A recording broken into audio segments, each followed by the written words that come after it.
je me suis fait le devoir de lancer des alertes par rapport à ce qui se passe au pays. Et nous essayons un peu de trouver les informations, de faire des recherches ici et là, afin que nous puissions trouver la vraie information et la relayer telle qu'elle. La différence entre moi et les autres, c'est que je ne traite pas l'information. Je ne traite pas, donc l'information, je la reçois, je la donne telle que je l'ai reçue. Et j'ai déjà eu beaucoup de critiques par rapport à cela. Oh, James, quand il reçoit des informations, il faut les traiter. Je leur dis non. Moi, je ne suis pas un génie pour faire le jugement par rapport aux autres. J'envoie le message tel que je le récite et je laisse chacun utiliser sa caboche, son cerveau, pour analyser. Je ne suis pas dépositaire de la vérité. Pour moi, je suis un type très ouvert. Comme disent les Anglais, an open-minded person. Voilà, mais aujourd'hui, je disais que le groupe Wazalendo qui a frappé la ville de Bukavu venait de lancer un message très fort. Et ce message est sur YouTube. Je vais le publier tout de suite là après ce live. Mais je tenais aussi plus à ce que nous puissions suivre le message des Wazalendo qui sont sur terrain. Je pense, si c'est à Bukavu, je ne sais pas si c'est aux alentours de Bukavu, dans les collines sur Plomba, la ville de Bukavu, je ne sais où, là où ils se sont retirés après avoir quitté la ville de Bukavu. Donc je ne sais pas les localiser, mais au moins, leur monsieur sur terrain a répondu à l'appel de leur président Robert Mbello. Pas même président, Robert Mbello n'est pas leur président, mais il est juste leur porte-parole. Il n'est pas leur président, il est juste leur porte-parole. Il relaye les informations qu'ils reçoivent à partir de leur base. Donc ils doivent avoir une hiérarchie quelque part et Robert Mbello se charge de la communication.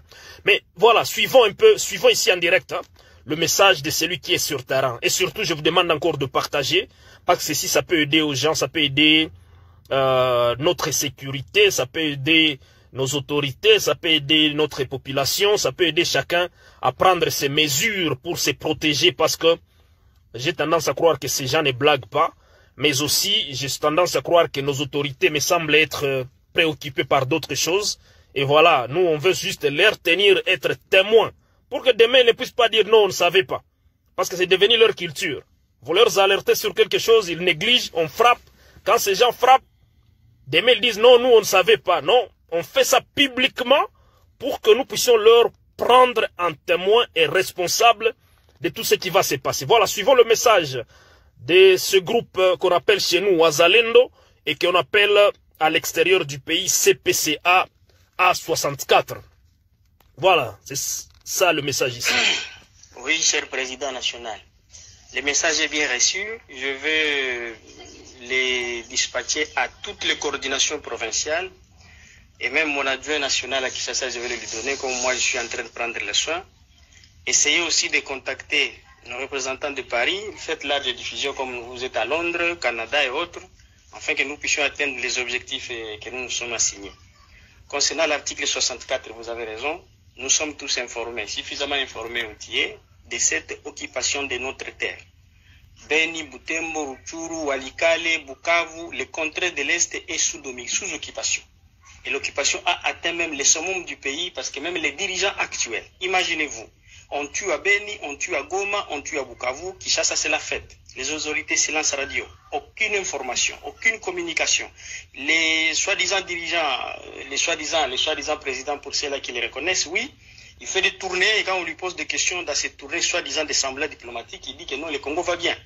Imaginez-vous quelle furie, quelle amnésie qui va se permettre de dire que non, le Congo va bien au moment où il ne se passe une seconde sans qu'il y ait 10 têtes qui tombent.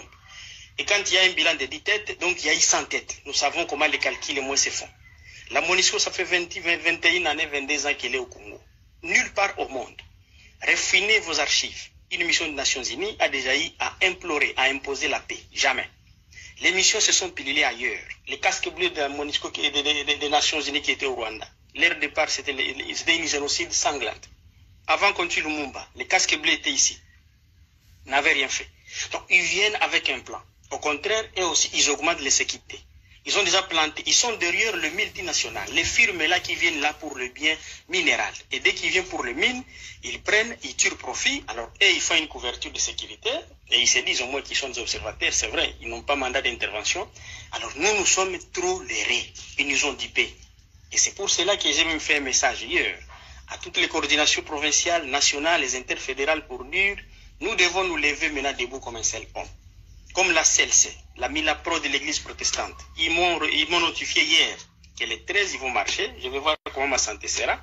Mais je suis en train de lancer un appel à tout le monde, surtout la jeunesse qui est trop marginalisée, réduite à elle-même, folkloriste, commencer à applaudir, à chanter pour un chapeau, un cadre universitaire, on l'a roué dans la boue et il est devenu inutile. Donc, les antivaleurs ont marché sur le valeur et voilà comment les gens, valeureux, les cadres, moisissent. Ils meurent même au moment que là où les enterrent. Mais vous allez voir un débile mental qui s'est lancé dans une démocratie de populisme. Il meurt, c'est le drapeau, c'est qui, le contraire qui se fait chez nous. Alors nous sommes en train de lancer aux cadres intellectuels de prendre la relève et de récupérer leur pouvoir. Sinon, le pays tend vraiment à nous échapper. Nous sommes infiltrés jusqu'au sommet de l'État. Nous savons là où il y a des Rwandais, il y a des Ougandais, et ils occupent des postes. Et nous, on croyait que peut-être avec le départ de Kabila, Félix va incarner l'image de son père, mais non. Il est allé loin, leur servir sur un plateau d'or. Imaginez-vous, il a signé un accord avec les Ougandais qui vont nous asphalter la route. Est-ce que nous manquons l'argent pour asphalter une affaire de combien de 45 km? Non. Le petit pays comme territoire, c'est pavané chez nous, Burundi, qui va nous aider. Un pays pauvre qui n'a même pas de l'eau. Les Rwandais n'en disent pas. Moi, j'ai beaucoup vécu là-bas, au niveau de l'ambassade du Congo-Rwanda. Les Rwandais, tu peux les terminer dans une journée.